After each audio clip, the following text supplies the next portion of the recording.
Hi, Westlight. Hope you all are safe and well. Today I want to share with you a quote by Donald Winnicott, who is a well-known pediatrician and a well-known psychoanalyst, and he is known for saying the following: "It is a joy to be hidden, but a disaster not to be found."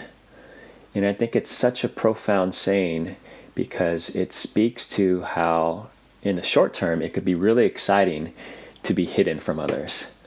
But in the long term, it could really be a tragedy not to be found, to maintain a space of being hidden from others for a prolonged amount of time. And it reminds me of when I used to play hide and go seek with a couple of my nieces prior to this pandemic. And we would run around my brother's house and we'd try to find the best spots to hide. And there's this one occurrence where one of my nieces, she found this really great space. And I couldn't find her for about, I would say, 3 to 4 minutes. And so I can just imagine her the first minute, second minute, she's probably smiling quite broadly in her hiding spot, very excited that she's hidden, that I can't find her. But then what happened around the 3 or 4 minute mark where I couldn't find her, I think she got impatient and she didn't like the fact that she was hidden for that long. And so she would throw me hints. And so I remember I would walk past her and she would intentionally make noises. One time she coughed a little bit so that I can hear her. And then she got so desperate that as I walked closer to her, she can hear my footsteps. She would say, "Warmer, warmer, warmer." And then when I would walk away, she would say, "Colder, colder, colder." And then, of course, I eventually found her. But it just is a simple reminder of how temporarily it's fun to be hidden. But in the long term, it truly could be a tragedy not to be found. We are in a state right now where we are engaging in a lot of virtual calls. Zoom meetings multiple times per day via church or church via Zoom calls, work via Zoom calls or virtual means. And Zoom calls, they really allow us to be hidden, right?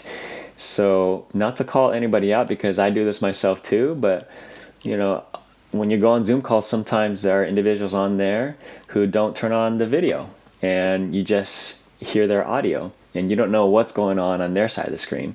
And even if everybody's video is on, like this video that I'm sharing right now, you all don't know what's happening to the lower body or lower half of my body, what I'm wearing, what my feet are doing.